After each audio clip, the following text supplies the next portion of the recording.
Hi, my name is Eric Singer, and I want to welcome you to All Access to Drumming. Now, the purpose of this video is not to tell you how to play drums the right way or the wrong way. I believe there's no rules in how you approach drumming. The best thing, I think, is to find your own way and what works for you, because ultimately it's about getting results. Now, one of the main objectives of this video is to cover my equipment, what I use, why I use it, how it works for me. I'm going to go over some warming up and practicing techniques that I use to get prepared for a show, or if I'm just practicing on my own. I'm going to cover some special areas like triplets, which I personally especially like, how to apply them in different odd note groupings. I'm going to go over some independence exercises and techniques, as well as how I apply double bass, and some really neat little exercises that may help those that are beginner double bass players to find ways to get them started in that area. Then I'm going to go over some performing ideas, showing how I utilize live stick tricks, stick twirling, cymbal catches, some other little neat tricks that I like to incorporate. And then I'll cover some areas about how I approach live drumming versus recording drumming. And I got some really other neat stuff involved, some cool live footage. So hopefully, maybe you'll get something out of this where you can take and steal it from me and find a way to make it for yourself. And remember, there's no rules. So you find your way and make it work for you.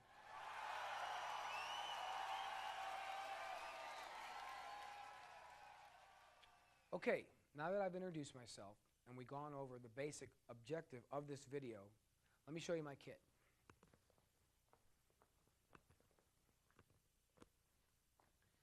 Okay, what I've got here is quite a big, vast array of cymbals and drums. I use all Zildjian cymbals and drumsticks and all Pearl drums, hardware and pedals. Let me start first with the drums. What we've got here is a 2-rack tom, 2-floor tom, 2 bass drum setup. At this time, I'm using Masters Custom maple shell, 4-ply maple shell drums. I have a 12 by 8 inch deep, 13 by 9 inch deep, 14 by 14, and a 16 by 16. And right now I've been going back to using what I call traditional or jazz standard size toms. For the bass drums, I have 22 by 16 inch bass drums, and on the snare drum over here I've got a 6.5 by 14 8-ply maple snare drum, which has, as you will hear, an amazing crack. Gotta love that crack. Now for the snare drum, I usually will use a die-cast hoop on the top because I tend to play a lot of rim shots, so I want a real nice crack. On all the toms, I use coated ambassadors on top, coated diplomats on the bottom, usually tuning the bottom head a little bit tighter or a little higher. Now the reason I do that is because I always liked big band or swing drummers as a kid growing up, and I usually like a little more overtone, which overtone is created from the bottom head. So there again, I tune the bottom head just a little bit tighter. For the bass drums, I use Power Stroke 3 on the batter side, and as you can see, a coated white head on the front. I usually cut a small, about a 6-inch hole in the front to let a little of the air pressure out, but the bass drums are wide open. There's no dampening.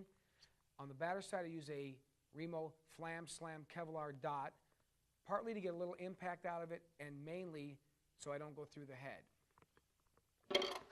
Now, I want to talk about the pedals. I use Pearl's new Power Shifter pedal, which is a brand new pedal they just came out with. I used to use another brand of pedal for a long time, but I finally have found a pedal that really suits my needs, and Pearl makes it. The great thing about this pedal is that it's really adjustable, aside from having a great feel and great action. It has a 3-way adjustable footboard. You can adjust the angle of the beater for the torque and for the throw. You can adjust the spring tension over here. And another great thing is it has a beater that has 4 different sides to it, depending on the application you want. I tend to use the hard plastic side because I want a lot more impact, because I tend to be a pretty hard hitter. Now let me talk about the hardware. I use all Pearl hardware. I use a Pearl legless hi-hat for double bass application, which is mounted with a double bass hoop mount and clamp assembly over here. And this works really nicely if you want to get your hi-hat pedal really in close to your left bass drum pedal. On top for a clutch, I use Pearl's new drop clutch. That's really great if you want to play double bass and you want to have a closed hi-hat sound if you only have one hi-hat. As you can see, I also use a closed X-hat over here, which is also a Pearl product. The thing that's great about having the two hi-hats is many times when I'm singing, I have a vocal mic that I don't use a headset. I use a vocal mic that comes in on a boom. And many times I want to be able to have a good clearance, not only for my sticking, but also I tend to be able to sing better when my arms and chest is more open. So therefore, I'll have a closed set of hi-hats on my right-hand side. When I do back vocals or sing lead vocals, I'll play this hi-hat. For most of the time, I'll play the hi-hat over here. But also, I have the option of having two different sound sources. So let me talk about the cymbals now that we're on to hi-hats. As you can see, I have a really, really big, vast array of cymbals, all Zildjian. I tend to normally use a 19-inch Crashes all around, which are custom rock Zs, with EFX 6 inches on top. And I also have a couple little small splashes around here in the front, 6-inch A, 8-inch K. For Chinas, I use 16-inch Oriental Trash. I always have one over my ride cymbal for a white noise kind of a reinforcement of the backbeat for the snare drum. And then I tend to throw around a couple of other Chinas at any given time, any given place. For a ride cymbal, I always like a 20 or 22-inch heavy type cymbal. It can be a Z, Earth Ride, and in this case, a K Custom Ride. I've been using the K Customs lately because they tend to have a nice kind of dry sound. For this application, it works really, really great. Many times in the studio, I also will add lighter weight cymbals such as the A Customs and a smaller size if I want something that speaks much quicker. But for rock application, I want cymbals that are very loud and very heavy and durable. Especially in my hi-hats, I'll use, for example, a Z on the bottom, which is a very heavy cymbal, with an A rock bottom on top. And I do that on both sides, 14s on my left, 13s on my right. Now I want to talk about my seat and my seat height, which is something that's very important to me. Come on around and take a look at it. Now, as you can see, I use a really big, comfortable seat, which I feel is important because this is supporting your body and all your weight. The seat I use is Pearl's new. It's like a big motorcycle type looking seat. And as you can see, I sit very, very, very low. And usually what I use as a kind of like a measuring device for how high I want to sit in case I play somebody else's kit or a foreign drum set is my drumstick, which happens to be 16 inches long. And I usually will measure, as you can see, I have it's roughly around 16 to 17 inches I sit off the ground. As you see, I sit very far away from the drum set, and I sit on the very edge of the seat. And that's how I get my balance to play on my bass drum pedals.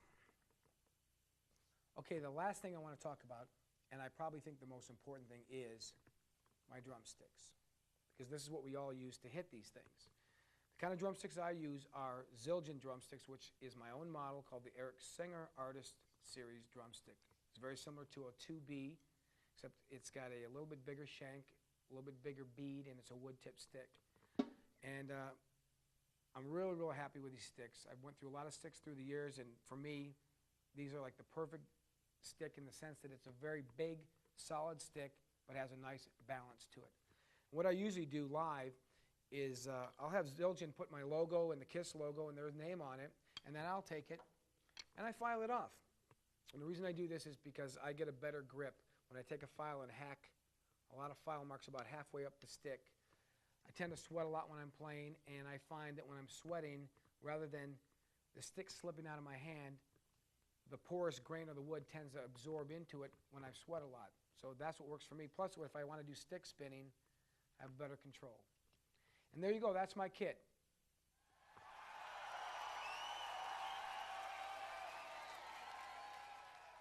All right. Now that you guys have seen my kit, you've checked it out, you know what I use and what I play, I think it's time to get down to business. Come here a second. Don't you agree it's maybe a little too bright in here? Think we should bring the lights down? All right, let's do that. All right, that's better. I like that. It's easier on my eyes, and hopefully it's easy for you. All right, what I want to cover now is my basic kind of warm-up routine. And this is what I do before I'm going to play either a live show or practice at home in my own drum room. usually the first thing I want to do so I feel confident and secure and comfortable is go and check the kit out. So I usually will sit down behind my drums. I make sure that the seat height is right. I check my snare drum angle, tension of the heads on all the drums, ride cymbal, hi-hat cymbals, X-hat. Those are a lot of the main things that I play because that's usually when I'm keeping time on the hi-hat, kick, and snare or the ride cymbal, or like I said before, when I sing, the X-hat. Make sure all my cymbals are the right tension and angles. Then I grab a pair of sticks, make sure they're filed the way I like, try to make sure they feel comfortable in my hands in case I want to spin them. Then the next thing I do, and probably one of the most important things, is I use earplugs. Now I use ear protection for a reason, mainly two reasons. One, they save my ears, and two, they really do help me play in a real more relaxed way, and therefore, when I'm more relaxed, I feel like I'm much more powerful.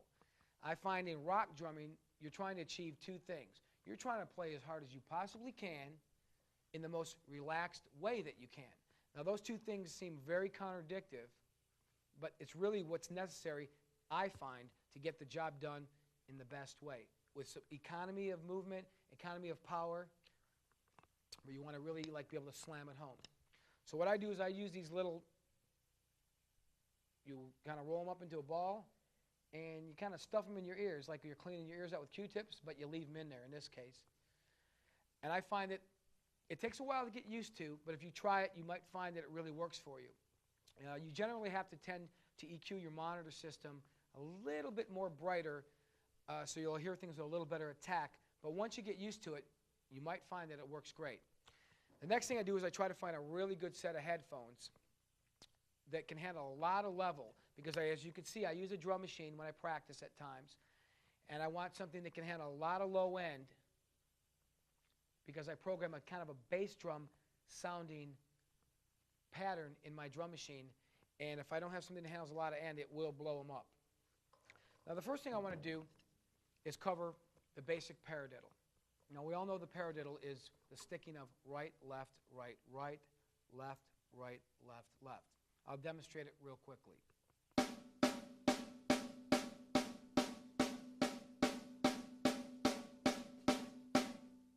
There you go. Now I take the same paradiddle and I move that last double stroke, the right, left, right, right. Those double strokes, I move them around inside the paradiddle to the middle two strokes or the first two strokes. Now I'll play those three variations right now slowly first.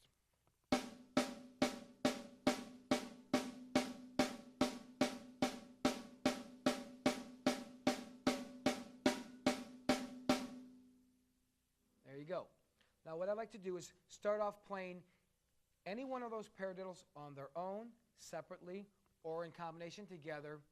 I start by working them out slowly, try to play evenly in a relaxed, controlled way. Then I try to work them up gradually to a faster speed. Then I eventually start moving them around the drums to different sound sources. Then I also try to play them to a program pattern in my drum machine, which consists of a cowbell on quarter notes, and then bass drums playing 16th notes underneath. And I'll usually vary the drum machine speed anywhere from 90, 100 beats per minute, try to work my way up to 110, 120, 130, 140 beats per minute. You can start off with any tempo you like, vary it around because obviously it gives you the capability of playing these stickings at multitudes or combinations of tempos, which comes in handy because you never know what kind of groove that you might have to play a particular song at. So I'm going to do a demonstration of playing the three paradiddles on the snare drum only first. I'll start by playing them slowly, build them up to speed, then bring them back down or out to an open stroke again. Now the reason I do this is because when I was younger I used to enter these solo and ensemble drum contests, and one of the requirements is that you had to know the rudiments, and you had to be able to play those rudiments from an open to a closed, back to an open, sticking, or strokes. In other words, from slow to a fast speed and out. And I think it's a great way to practice not only this exercise, but any drum fills or any drum beats, because it teaches you to play not only at different tempos, but then you also learn how to have control. And a lot of times we're told to practice many exercises or beats and work them up to a fast speed, Everyone always says start off slowly and work them up to speed. Well, I think it's also beneficial to work them in and out of those fast tempos. Therefore, you learn to get a little bit of control. So I'll start off by doing the 3 paradiddles, and I'll see you in a minute.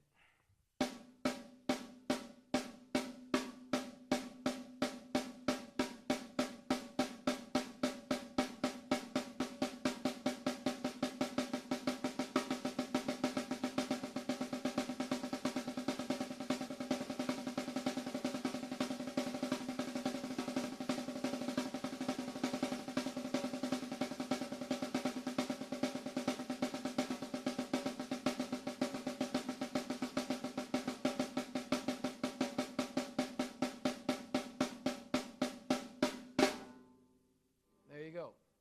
Now, as I said before, I like to take that exercise either as the 3 together or on their own individually, any one of those paradiddles, work it around the kit, starting off slowly, build it up, try different sound sources, whether it's tom-toms, ride cymbal, closed hi-hats, crash cymbals, whatever you want. Not only is it a great exercise for coordination and independence because at any given time, either of your limbs may be leading, but also you can come up with some really cool sounding stuff. And hopefully if you come up with something you really like, you can incorporate it into a drum fill or part of a drum beat. So I'll give you a little demonstration basically on playing the different combinations of the paradiddles. I'm not going to play them necessarily in order. I'll just play different variations of them around the kit. We'll see what it sounds like.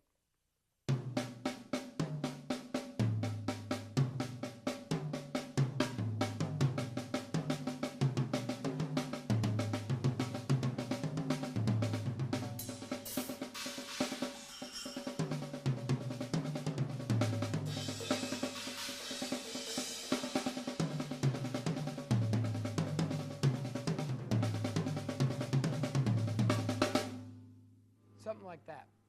Now, I usually will just play loosely and lightly around the kit, kind of just as a real loose format warming up thing. Then I like to take my drum machine, which has a pre-programmed sound source. Usually I'll use either a cowbell or, like I mentioned earlier, a cowbell with bass drum playing 16th notes underneath. And I'll start out, let's say for example, I'll start at 110 beats a minute. Let's just use that as a starting point. I'm going to play just regular paradiddles over the top on the snare drum, at the same time outlining my feet with 16th notes. Alternate footing, right, left, right, left. But in my case, since I lead with my left foot, I'm weird, I lead with my left foot. I'll start that way.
Still here. Another thing that I wanted to talk about, as you can see, I've been using a drum machine to run through some of my warm-up exercises. Now, I think a drum machine is a real important thing to use. And the reason I think it's great is because, one, it gives you a great tool to have something to control the time when you're practicing on your own. Also, two, if you ever want to do any recording in the studio with a producer or an artist that may want the time like dead on with the use of a click track, by practicing with a drum machine, it helps hone your skills in that area. And it's also a fun tool to use because you can solo over it, practice just playing time, program beats into it, whatever suits your fancy. You know, use your imagination. If you don't have a drum machine, you always got the old trusty tape player, CDs, And if nothing else, you got a radio. And the thing that's cool about the radio, anytime you want to play a different type of groove or beat or feel, you just change the channel. And also, there's another advantage that a lot of rap music or hip-hop type beats are done with a drum machine. Therefore, the time is like dead on constant. You can either play the exact groove or beat the way you hear it on the radio, play straight time over it, or you can practice soloing over it. You know, whatever suits your fancy.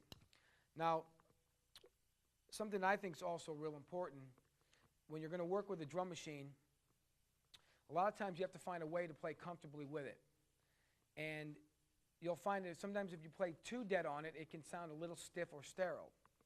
So I try to like snake, as they call it, in and out of the beat. So it's not dead perfect. It almost has like a little bit more of that kind of human feel, you know, a little bit more like the human pulse. And I found that sometimes a particular song you may have to play a little more on top of the beat or a little more behind the beat, depending on the groove and the feel.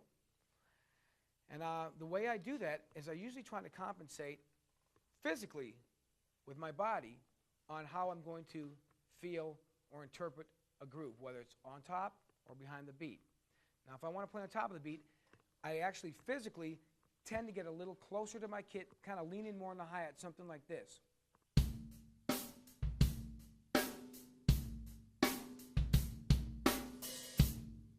Now, if I want to play the same kind of beat, but play a little bit more lazy feel, even though it may be the same tempo, what I try to do is create a longer or greater distance between the drum strokes that I'm playing with my hands, therefore creating like a millisecond delay, which is usually just enough to move the time back. So it actually makes it sound a little bit fatter and heavier.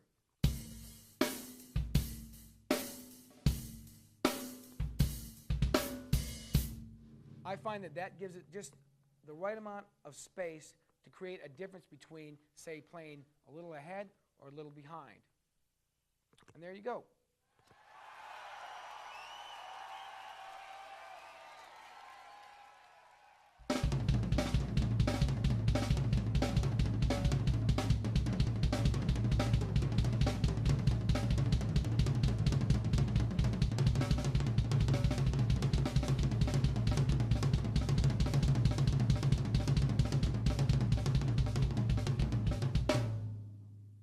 Sorry.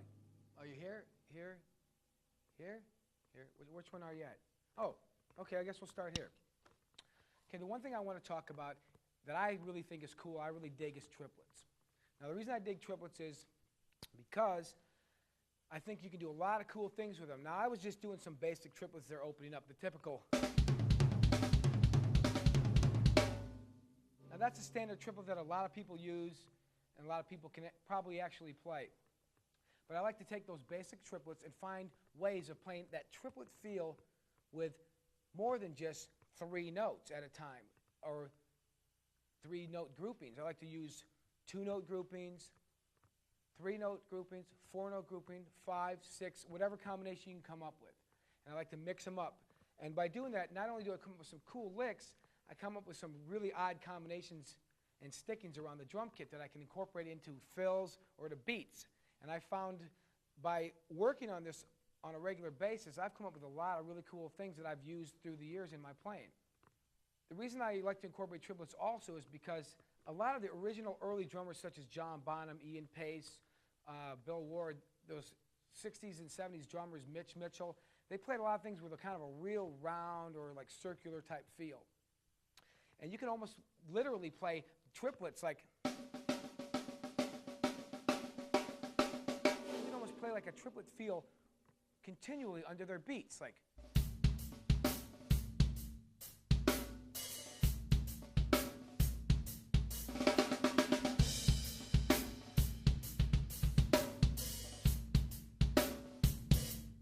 Now, if you took that basic beat that I just played and played triplets like, you could probably have that continually going underneath it the whole time. And you'd really, really learn to appreciate the triplet feel. Now, maybe I'll try doing that. I'll put on my drum machine that has a triplet feel programmed into it. Let's see how it sounds with me playing that kind of a beat.